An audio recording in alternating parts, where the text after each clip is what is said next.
Hello, healthy friends. This is Terry. Today we are making an Echinacea tincture, and this is just before the harvest full moon of 2022, and we just harvested our Echinacea flowers, leaves, and stem, which we will be putting in this jar, and we just rinsed them. And then we're gonna put it in this jar and just put some vodka in to make an immunity tincture that will last us all winter long.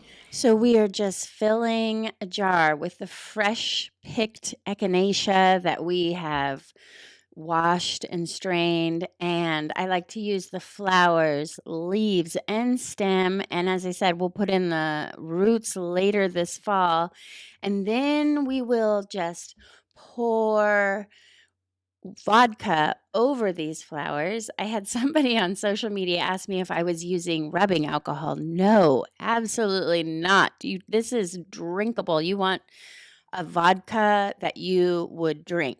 And so you can get some really nice vodka at the liquor store, and this is what we're using to make the tincture because we will be drinking this tincture later. So you want to make sure it is an edible, drinkable, something that you will be taking in. And this is not at all rubbing alcohol. Do not use that. That's a no-no. That's my disclaimer. This is, as you can see, a bottle of vodka that we are pouring over the flowers, leaves, and stem. So we've simply filled this jar with the echinacea flowers, leaves, and stem, leaving just a little bit of wiggle room for that echinacea root, which I will harvest later this fall.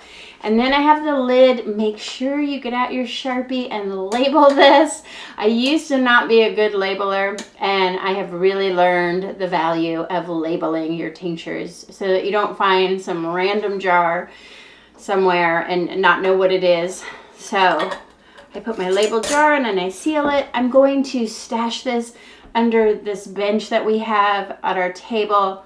It's very dark and cool and shaded. You'll want to find a dark pantry place to put this tincture for the next 4 to 5, maybe 6 months before you strain it.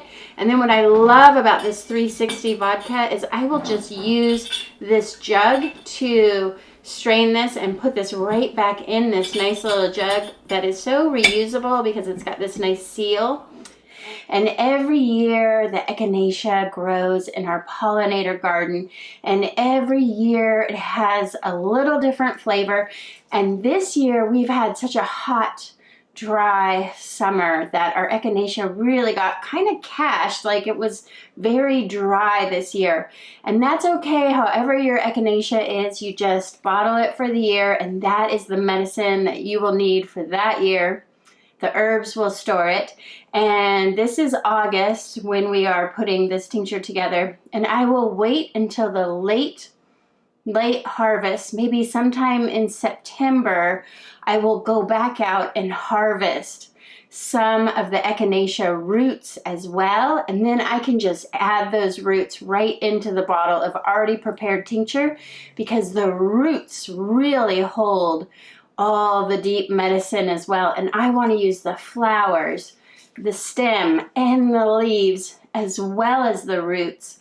But the roots are not ready to harvest yet because the season of fall comes, and that is when plants begin to bring their energy into their root system. And it won't be until late September going into October that we'll really have all of that energy in the roots. So you really want to wait to harvest your roots until the late deep fall to be assured that you get the most potent echinacea you can make. And I just want to read from my favorite herbalist, Michael Tierra, about echinacea from his beautiful book, The Way of Herbs. Of course, it is not for me to say what the benefits of echinacea are because as a health provider, that's not my place to put it. So I'm just going to read this and you can listen along and learn about this valuable herb. Echinacea is the wonder herb for all acute inflammatory conditions. Generally, it is mild enough, so there are no side effects after taking even large doses. There are paradoxical reactions experienced by very few individuals, but this can be alleviated by combining echinacea with licorice and ginger. I've personally seen echinacea work for even the most severe inflammatory conditions, including infection, boils, skin eruptions, pussy sores, venomous bites, gangrene, poison oak, syphilis, as well as very severe acute bacterial and viral infections. Whenever there is any kind of inflammation in an area, echinacea is sure to be effective, usually within 3 days. It is like the herbal antibiotic. Thereafter, the frequent dosage described above can be tapered down to taking just 3 or 4 times daily. I've found that the only time echinacea is not effective is when there's just not enough of it consumed, because it is a mild yet powerful herb. Recent studies in Germany, where echinacea has been in constant use since the 1930s, established its usefulness not only for chronic conditions, but more acute arthritic diseases, even cancers and various viral diseases, possibly even helping in the treatment of AIDS. The dosage of the tea is 1/2 cup of liquid extract, 10 to 30 drops of dried powder, 2 grams at a time. For acute conditions, you should consume this every 2 hours. For chronic conditions, 3 times daily. You can use this for all inflammatory conditions. And I just love the way the echinacea, to me, it really represents the divine feminine energy, because you have these soft pink petals combined with this sharp, center, the thorns that are so aggressive. And it's kind of like a woman who can be soft and feminine, but can also really protect herself with, a more spiky interior. So I don't know, I just love it. And I also wanted to read more from Michael Tierra's book about Echinacea and the eclectics. Echinacea was intimately associated with the eclectics, the great herbal medicine movement of the 19th century in North America.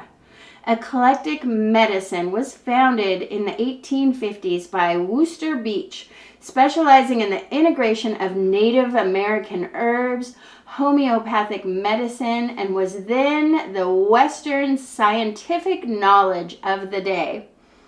They numbered in thousands highly qualified, dedicated doctors, including women. Thanks for watching. Like, subscribe, and hit the bell notification so that you can find out when we put the roots into the tincture. We'll do another little follow-up quickie video about that, and learn more ways to support your immunity going into the fall and winter this year. Thank you.